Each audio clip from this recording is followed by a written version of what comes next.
Sur ce fichier, nous avons déjà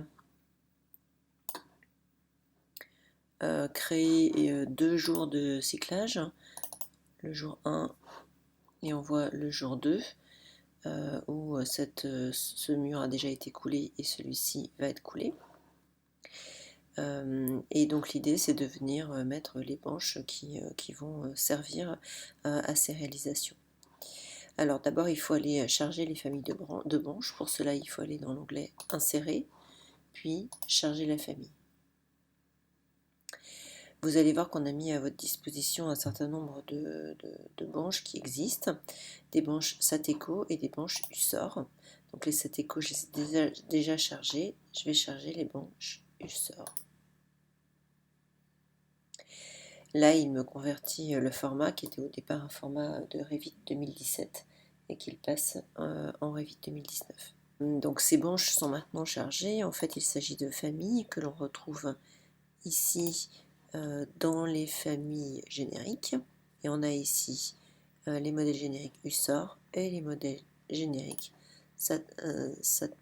Sateco. Alors, ces deux modèles sont complètement différents. Si on prend une famille de branches Usor, en fait, on peut venir les mettre tous à côté, comme on le ferait sur le chantier. Hein. On peut imaginer qu'on a ici une installation de chantier et qu'on vient stocker nos branches sur le côté. Ce sont des modèles génériques qui n'ont pas d'hôte et qui ne sont raccrochés à rien. Donc on peut imaginer de mettre en place un certain nombre de trains de branches dans notre réserve parc matériel. Deuxième famille de branches, eh bien, les branches Sateco, quand je viens les charger, par exemple celle-ci, eh bien, j'ai deux solutions. Soit ici en haut, on me dit de la placer sur une face, donc il faut que je trouve une face sur laquelle je puisse la placer. Alors ça marche bien visiblement sur les ouvertures, mais par contre sur les murs ça ne marche pas très bien. Ou alors je choisis un plan de construction et je viens lui dire, ben voilà, je me mets sur le plan du niveau 0 et je positionne mon matériel ici. Et il me crée tout seul des faces sur lesquelles il vient positionner ces éléments. Donc maintenant, si je reviens en 3D, là on voit les branches qui sortent.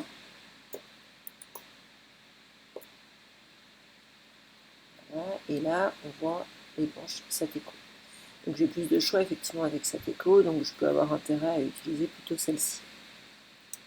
Ensuite, il est possible sur ces éléments-là, hein, sur ces branches que je vais venir stocker en totalité sur un coin de mon plan, de venir ici leur dire, ben voilà, cette branche, est-ce qu'elle est utilisée ou est-ce qu'elle n'est pas utilisée? Donc là, j'ai en fait possibilité de cocher ou de décocher cette case.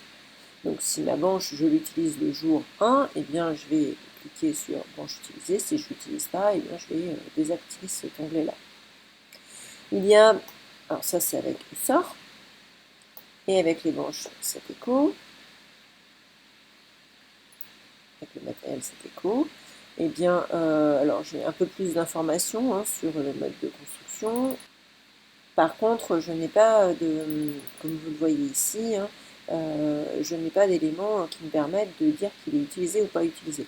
Donc si on veut rajouter l'utilisation ou pas le jour propre, et ben on peut toujours le faire.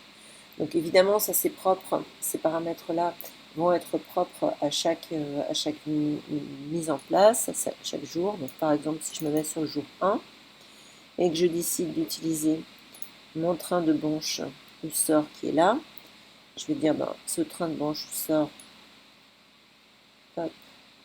je vais l'utiliser. Celui-ci, je ne vais pas l'utiliser. Celui-là, je vais l'utiliser. Hop. Et je vais venir le placer. Voilà. Et je peux même le verrouiller une fois que je l'ai positionné. Donc, ce qui serait intéressant, c'est que cette branche ait la même couleur que celle-ci. Donc, on vient de lui rajouter un paramètre qui serait un paramètre jour de coulage, par exemple, hein, jour utilisé correspondant au jour de coulage. Alors, je peux réutiliser le paramètre que j'avais fait tout à l'heure ici, qui s'appelait jour de coulage en texte pour mes éléments. Il suffit dans mes paramètres, donc je vais dans Gérer.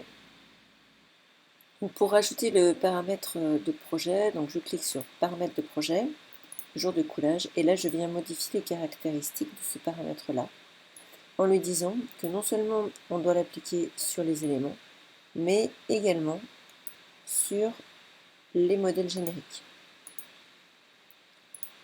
Voilà.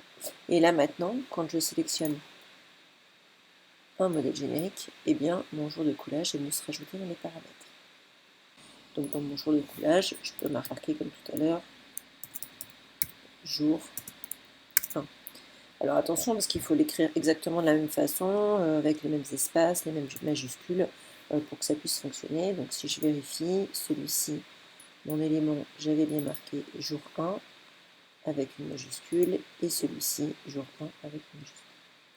Maintenant, il suffit de changer les paramètres de visibilité. Donc je double-clique sur la lettre V, je vais dans le lien, dans mon filtre, et je vais lui dire, eh bien, en plus du cyclage, je vais venir modifier ce cyclage 1, et je vais lui dire, le cyclage 1, il va s'appliquer effectivement sur les éléments, mais également sur les modèles génériques.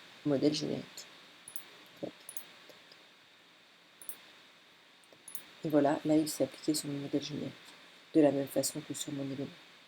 Donc je répète, je suis simplement venu rajouter le paramètre partagé jour de coulage sur mon élément générique, et je suis venu lui donner évidemment le paramètre partagé, et j'ai changé les paramètres de visibilité, mon filtre de cyclage que j'ai mis également sur les filtres génériques, sur les éléments, sur les modèles génériques.